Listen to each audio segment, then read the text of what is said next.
Halo, nama saya Vincentius Augie Prayudi.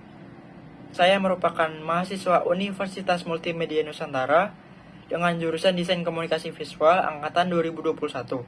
Pada kesempatan kali ini, saya akan memperkenalkan diri secara singkat. Saya lahir di Bogor tanggal 5 Juli tahun 2003. Pada saat saya masih SD, saya berada di Bogor, lalu saya pindah ke Solo saat kelas 5 SD, dan tinggal sampai saat saya SMA.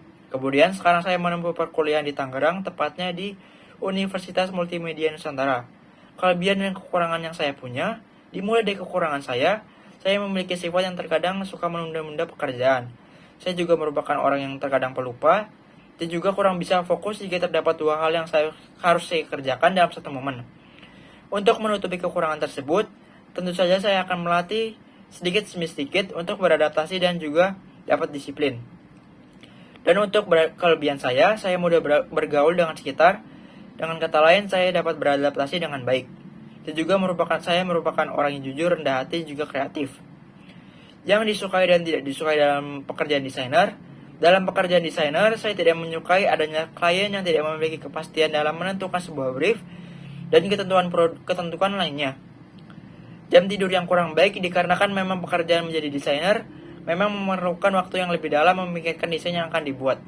Terkadang jika sudah burn out, pikiran menjadi lebih tidak teratur sehingga tidak bisa memikirkan solusi desain yang baik. Namun, menjadi desainer, saya senang dalam melihat visual-visual yang unik dan dapat membuatnya dengan cara belajar. Dan saat mencari referensi sebuah desain, rasa keingintahuan saya menjadi lebih tinggi dan ingin mencoba hal-hal yang baru. Menjadi desainer itu juga penuh tantangan dan tidak monoton, sehingga saya tidak mudah bosan dalam bekerja dalam sebuah desain.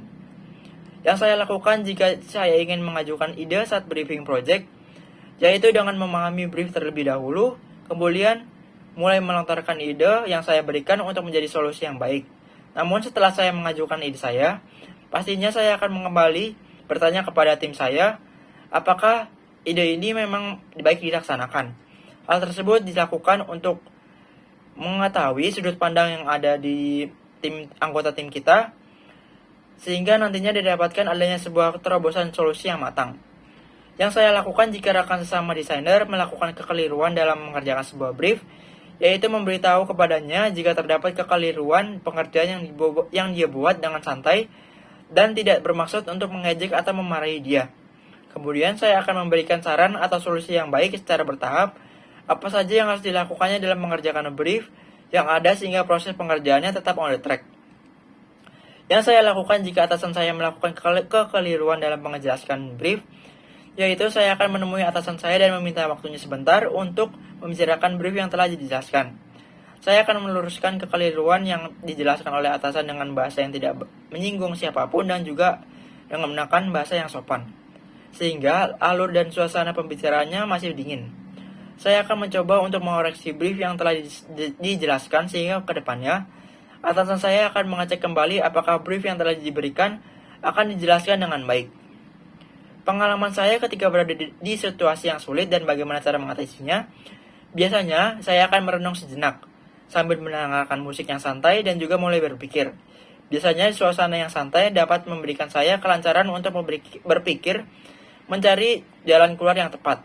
Jika saya masih tidak tahu, biasanya saya beristirahat terlebih dahulu agar pikiran saya dapat terjernih kembali. Kemudian yang bisa meyakinkan Anda sekalian untuk merekrut saya, yaitu saya memiliki pikiran yang kreatif dan dapat memikirkan solusi yang tepat dalam beberapa sudut pandang, sehingga terdapat banyak opsi yang ada dalam menjelaskan sebuah masalah. Saya juga dapat bekerja secara individu dan juga kelompok, dan dapat beradaptasi dengan situasi lingkungan yang ada.